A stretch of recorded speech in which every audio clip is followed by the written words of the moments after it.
Digital Foundry is proudly sponsored by the Logitech G935 headset.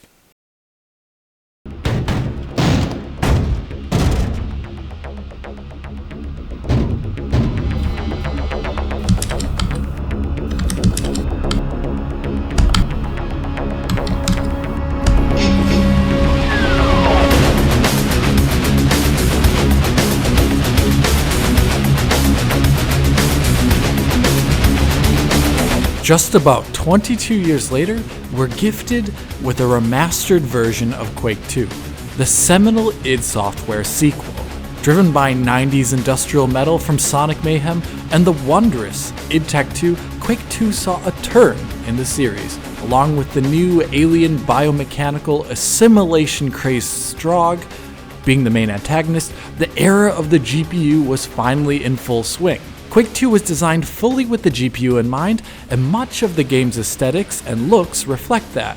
Colored lighting on the GPU with filtered light maps, smooth texture, real-time lighting, and full-screen effects. Really, what is a dank industrial sewer in a video game from the 90s without warning chevrons everywhere, sludge, and red lighting? Ah, the 90s.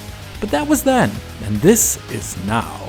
The Quake 2 RTX remaster here is helmed by NVIDIA at the grace of Bethesda and on the back of the wonderful Q2 VKPT, or Quake 2 Vulkan Path Tracing, which was a fully path-traced version of Quake 2 designed to run with hardware acceleration from Christoph Schied that we covered earlier this year. Quake 2 RTX, though, is built on the best thing the PC offers as a platform. Support for the cutting edge? Yep. This is probably one of the heaviest games out there right now for your GPU. Is it community driven? Well, it's built on the back of multiple community efforts, backed and distributed by an open source release, and then released for free. Those who have played PC games for years, often and rightfully so, have scoffed at the idea of paying for a remaster like you really would on console, as buying a new GPU is basically remastering all your games for you. That is the case here. If you already own Quake 2, then all you need to do is import those original game files after downloading Quake 2 RTX. Even if you don't own Quake 2's original version, you can try out Quake 2 RTX if you have access to the freely available demo version of Quake 2. Game demos, remember those? But enough of my gushing about the PC platform, let's get down to business. And I think the best place to start here is where it all comes from, the source. Quake 2, as you might remember it.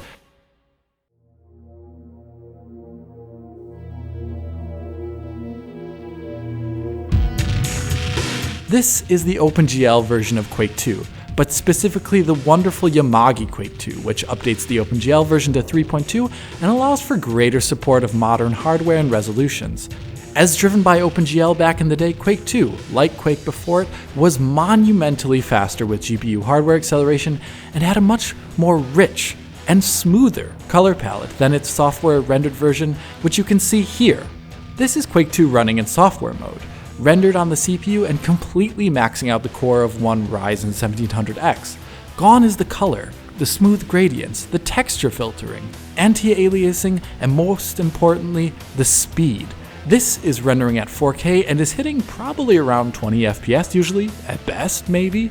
The GPU hardware acceleration in comparison propels this up to native 4K with 16 times anti-aliasing, which on NVIDIA's OpenGL driver is basically super sampling, all while using only around 5% of an Asus ROG RTX 2080 Ti at 60 FPS. Quake 2, like Quake, proved that GPU acceleration offers orders of magnitude better performance and better visuals.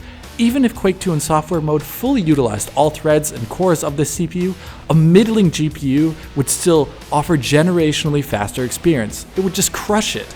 Like back then, a new form of hardware acceleration is kicking off. And after 22 years of GPU development, NVIDIA is now offering hardware acceleration through the RT Core for ray tracing on consumer-grade GPUs. That gives us this. Quake 2 RTX takes the Vulkan backbone and code from Q2 VKPT, updates it, making it cleaner, more accurate, and adding in new effects that it did not support.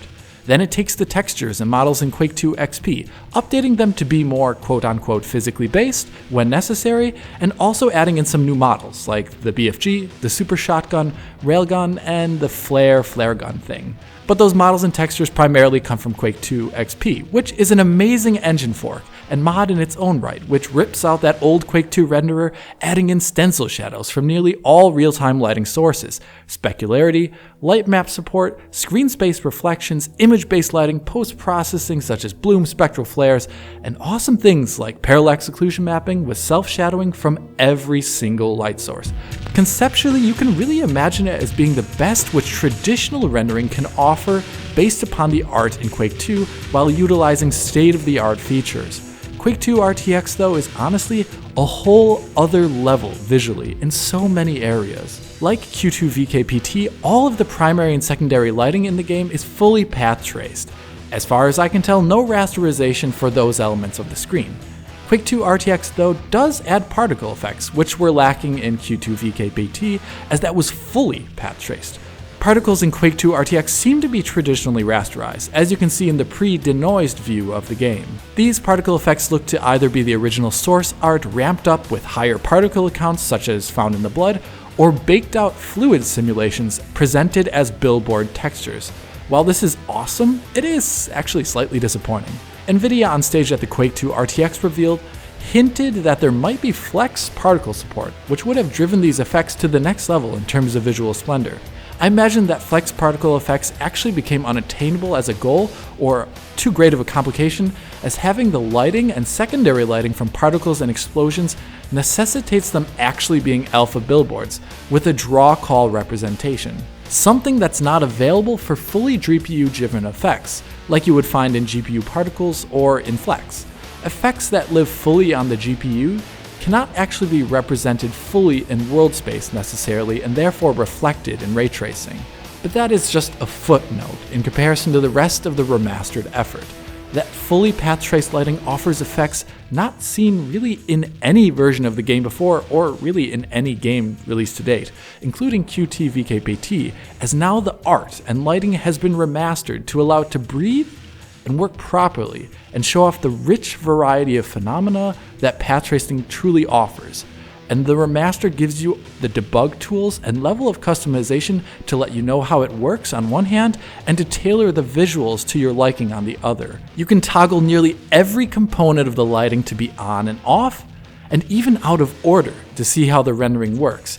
It is wonderful for demonstrating the benefits of ray traced visuals or just global illumination as a whole. Take the scene here on the first level, for example. Here, standard Quake in OpenGL looks like this, where you can see that typical dark, foreboding Quake 2 atmosphere.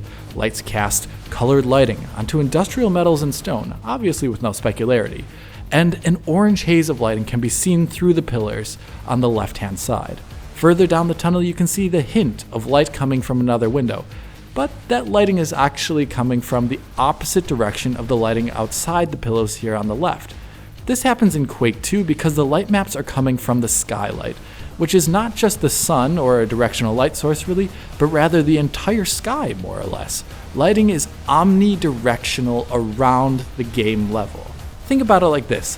On a sunny day, even if you open up your window and no sun is shining directly into it, you can still see your room be lit up from that window, as it is being lit up from the sky outside, whereby light pours in as global illumination. Quake 2 has that to a degree, although it is very static and very coarse. Now let's switch over to Quake 2 XP, which is basically the modern rendering equivalent here. Firstly, you can see how metals and surfaces now have a specular sheen derived from normal rasterized direct shading. Also notice the hard edge stencil shadows everywhere from each light. In order to fake the look of skylighting coming in from the outside while having shadows, the pillared windows on the left have a shadow casting light behind them pointing inside the building. And for that area down the hallway where light is seeping in there's another directional light altogether lighting that scene to fake the look of skylighting. Quake 2 XP is tailored to look the way it is with hand-placed lighting by an artist. Indirect lighting in the corners is a mix of SSAO, a static light map even, and some cube maps. Switching over to Quake 2 RTX, we see a vastly different story. All of the lighting is generated here in real time. In front of the pillars on the left hand side, you can see indirect shadows from the sky outside. They first start off sharper, soften, and then dissipate as the occluded light is overtaken by the sheer hugeness of that entire sky being a surface from which light emanates. Notice the indirect shadows also formed here above, as light bounces around the room from the skylight and local lamps, something missing completely from Quake 2 XP of course, and missing from Quake 2 in its original form, as it only simulated a limited and very low resolution of lighting, not really enough for obvious shadow lines always, especially with a lot of local lighting in indirectly lit areas. Oh, and that lighting coming through at the end of the hallway here from the sky?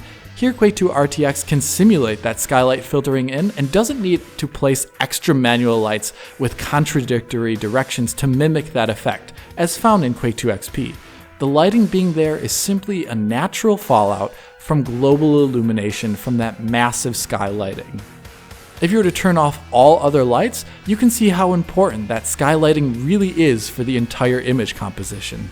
If we transport to the end of that hallway, we can get a better appreciation for the importance of that sky lighting, but also indirect lighting in general. Quake 2 in OpenGL has the tiniest bit of lighting coming in from the outside, but it is so low resolution and it lacks specularity. That makes the sky lighting hard to see as it mixes either with those dark diffuse textures or mixes with the effect on the light maps from the industrial lighting above. As mentioned, Quake 2 XP has manually placed directional lighting on the other side of the level to make it so that light pours in from two diametrically different directions. One here at this side of the hallway and one here for the other part of the hallway. If you switch over to Quake 2 RTX without any bounce lighting, there is no silhouette of the window on the floor and there's no light coming in other than that from the artificial lighting. Furthermore, that outdoor area in shadow is nearly completely dark. Turning on a single bounce of light and bam, there it is, that window shadow and light we're looking for. Look how much richer the entire area looks with just one bounce of global illumination here. If we add another bounce of lighting, here we see shadowed areas lighting up a bit, and metallic elements of the scene picking up new, obvious reflections, even from such a low-powered secondary bounce of light. It's just spectacular. If you toggle between the three versions of the game, a handmade rasterized version, the original, and the systemic ray-traced RTX version, you can see what an astounding difference such pixel-accurate lighting can have. At the same time, a Quake purist out there will definitely probably think that Quake 2 RTX is seen here doesn't exactly look like that same foreboding, grungy atmosphere as found in the original game. It doesn't even look that way even if you turn off the effects of global illumination. Well, that is where you can customize the game for yourself. As is, you can change the atmosphere type to be a simulated strong sky and star as it is by default, to be an Earth-like sky and sun, or skip the idea of a starlight altogether and have the world be lit by that original skybox texture as found in the original Quake 2 release. That keeps it dark and oppressive, but at the same time, it also kills a lot of the bounce lighting effects, since the star is gone and the lighting from the skybox is very dark. But hey, you can change that too. If you just leave on the old environment map for the sky, you can pump up the intensity of the light casting from it in another option, highlighting those ultra red and orange hues and brightening up spaces. I get serious Doom 64 vibes when playing with this type of lighting.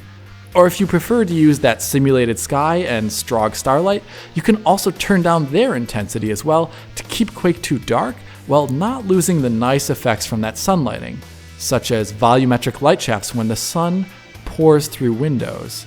Here, to get those volumetric light shafts, I just changed the sun position from noon to a time of day of my own design.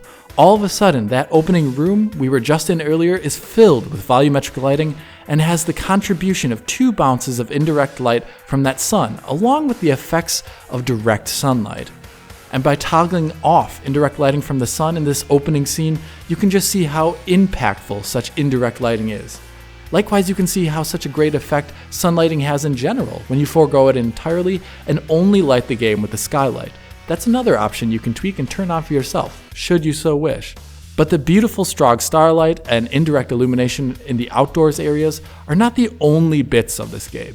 As we all know, Quake 2 takes place in underground facilities devoid of windows, quite often actually. Man, is this game metal. These areas of the game really show off the revamped materials in Quake 2 RTX, where their added specularity combines with emissive lighting and aerial lights to create something truly special. A great example of these new materials is actually found right at the beginning of the game. Quake 2's OpenGL renderer here allows for a certain level of transparency on this window. It is basically additive color. In this case, it is a whitish color to that area behind it. So when you're looking through that window, you get the notion that you're looking through an object. Quake 2 XP adds a nice screen buffer distortion effect and some chromatic dispersion in screen space based upon a generated surface normal map on that glass. But still, it is not a part of the environment. The glass is not affected by local lights, and it's not actually reflecting its immediate surroundings accurately. Switch over to Quake 2 RTX and you can not only see through that glass in a distorted, refracted way to the room behind it, but you can also see how the glass surface is reflecting the surroundings, including the Ranger character model should you be using the non-demo version of Quake 2. Oh yeah, look how awesome that looks with the original skybox lighting. These reflections enhance any scene of the game with a surface made of glass, water, highly reflective metal, or even industrial waste. Take this scene for example. Here you can see how Quake 2 in OpenGL of course has no reflections. Quake 2 XP utilizes screen space reflections, which cut off where they are occluded or lack information. A typical thing really to see in any modern AAA game. Quake 2 RTX captures every bit of the scene, even with a caustics effect when underwater. The reflections here are accurate to the point of even reflecting those ships flying above on the first level, something not found at all, of course, in the screen space reflections. Not just the water itself gets these level of reflections, but any and every object or viewing angle that makes things shiny. New weapon models, for example, have shiny chrome barrels and doodads that reflect all of the environment in them and just look wicked cool. Alongside these reflections, indoor scenes are further spruced up with light sources that cast light based upon the shape of the emissive portion of the texture on them. That simply means that the shape and placement of the reflection on a surface from a light perfectly aligns and matches that original source art, as you can see here. The reflection of the light matches perfectly with the light source itself. This emissive effect can also be seen on dynamic objects in dark areas of the game, such as enemy soldiers at night, where here you can see their plasma power packs giving them away, or when you toss grenades and you can see the lambent light spilling out from the core of the grenade before you throw it, and the explosion detonates with that classic Quake 2 mushroom cloud, casting shadows and light that perfectly align with that explosion's surface area.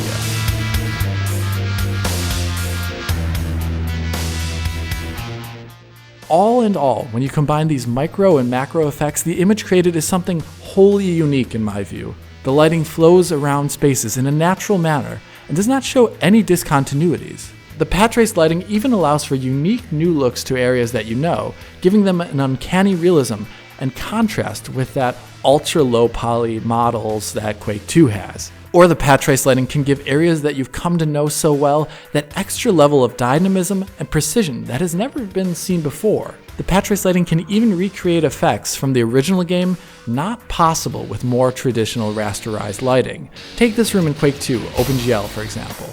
Quake 2 has light maps. It can have an area light-like effect from them where you can see the lava's glow evenly covering the area of the shaft above it. With real-time rasterized lighting and typical tricks found in other AAA games, Quake 2 XP here necessarily falls short, as emulating the area light from such a large pit of lava, well, it's not a simple feat. Like Quake 2 and OpenGL, you would probably have to bake out static lighting to have that similar effect. Switch over to Quake 2 RTX and the image here honestly looks even better than the original with how light propagates. And it's in real time too, so it is casting shadows from moving objects and your own character model.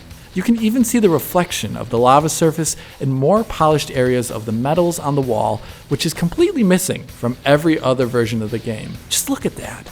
Or you have an area like this. In Quake 2 OpenGL, it maintains a dark and foreboding atmosphere that we've come to know. But it actually almost lacks all indirect lighting here.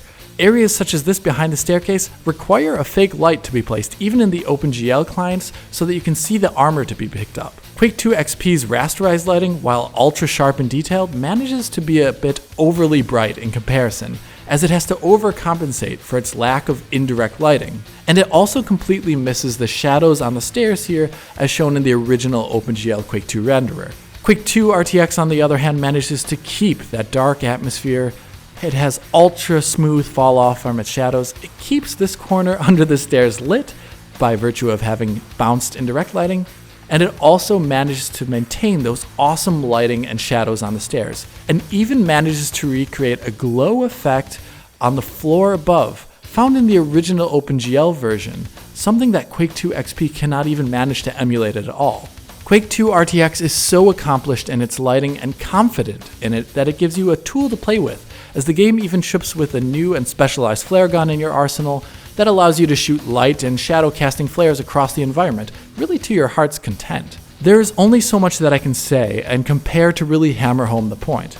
The path trace global illumination and lighting in Quake 2 RTX has a transformational effect in so many areas of the game and is simply astonishing. It also manages to have wonderful adherences to the behaviors of lighting offered in that original baked lighting found in Quake 2 OpenGL, and that's commendable. As I say that though, not everything is of course 100% perfect with this version of the game.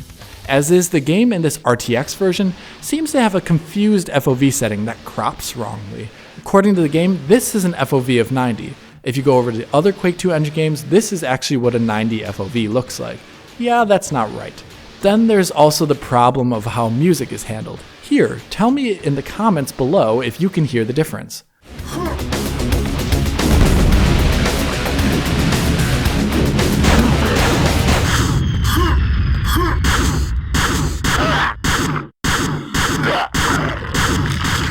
So music is just not handled at all. The original Q2 VKPT also did not support music, but it's sad to see that to be the case in this release. Though due to its manner of release, I imagine versions official or community driven will add that sludgy sonic goodness very soon. In the meantime, I just played my official release music in my favorite music player, in the background as the game was running.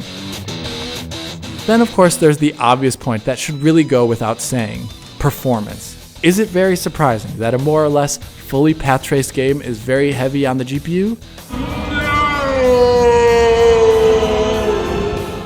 To get the game running perfectly consistently at the highest settings with high GI and zero GPU limited drops on an Asus ROG RTX 2080 Ti, I ended up playing the game at 1920 by 1080. If I were to uncap the frame rate, it would be in the 70s or 80s. That's quite the order of magnitude and difference there when you consider how OpenGL Quake 2 runs with around 5% GPU utilization at 4K with 16 times anti-aliasing at 60 FPS. So here I recommend turning down the GI to medium to reduce the amount of bounces to 1, but still have an extremely attractive looking game. And then perhaps you can up the internal resolution slider or pump up that resolution.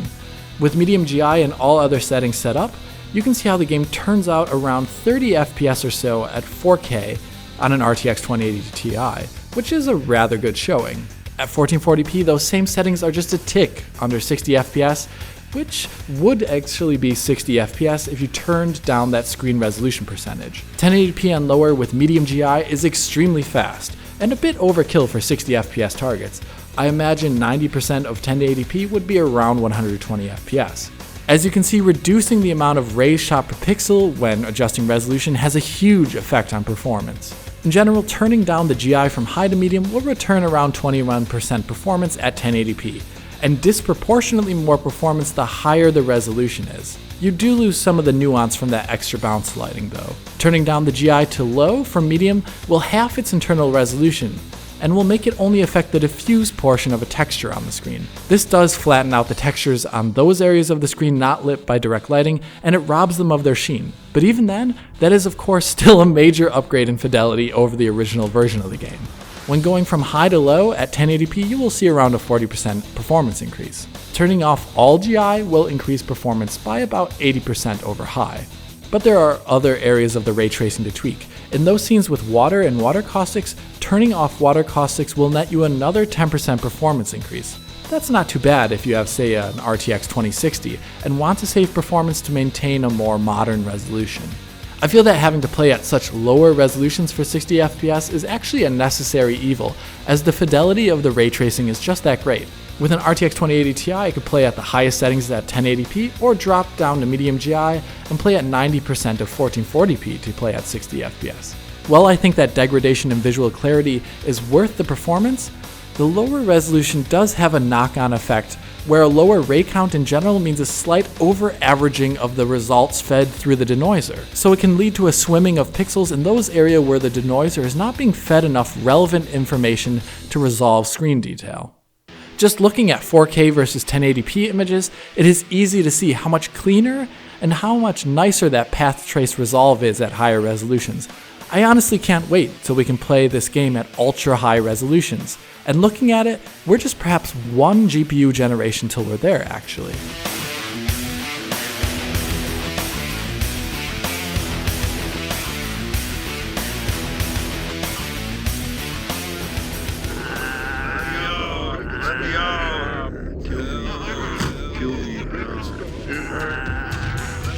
If a behemoth like the RTX 2080 Ti takes that much of a beating, then GTX cards are basically being absolutely destroyed, burned, and then turned into dust.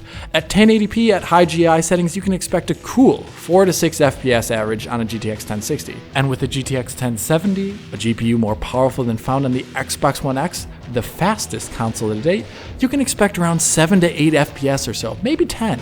To get the game at a more playable frame rate, you can drop the game to 720p, turn the GI to low, and turn off everything else. But even then, that is imperfect given how Pascal is not at all designed around this type of workload. The GTX 1060 is still in the 20s the entire time, and the GTX 1070 is maybe, sometimes at 30 FPS, maybe. Playing this game on a non-ray traced hardware accelerated card is eerily similar to that scenario of 20 years ago. Basically how Quake 2 under software mode without GPU acceleration was terribly slow and at such a low resolution in comparison. That's how it is today. Next to Metro Exodus, Quake 2 RTX gives me that feeling of the future. One that games do not give me all too often anymore in that era of long console cycles. When all the effects work combines, we are looking at something that looks ultra slick, with holistic pixel accurate lighting really never seen anywhere before in real-time graphics for games. This is true even if we're looking at those models and environments that are incredibly low resolution here in Quake 2. The lighting is just that important in games. Beyond this, I'm grateful that it is released as it is, so that modders and enthusiasts can take its code, manipulate it, and reuse it for other titles even. Sure, that's how the license works, but Nvidia deserves some credit and respect for such a move. If you have an RTX card, definitely check this out. If you have a GTX card, well, maybe try running it at 720p just to see how it works and get amped for the future. If you have an AMD card, well, honestly, please start bugging them about driver ray tracing support. GCN architecture is no slouch in performance, and Quake 2 RTX is just that cool. But that is enough from me for now. If you did like this deeper dive in comparison of Quake 2 RTX and its other versions, please hit that like button and subscribe to the channel. If you are already a subscriber, then hit that little bell button to be informed as soon as Digital Foundry posts a video. If you want to chat with me about Quake 2 RTX and the virtues of global illumination and path tracing, well, write a comment below or follow me and Digital Foundry on Twitter. And as always, this is Alex bidding you farewell und auf Wiedersehen. Featuring 2.4 GHz wireless, 50mm Pro G audio drivers, and DTS Headphone X 2.0 surround sound technology under the hood, the G935 headset delivers the ultimate wireless audio solution for gamers, whether you're playing on PC, PlayStation 4, Xbox One, Nintendo Switch, or mobile. Order yours today from Logitech G.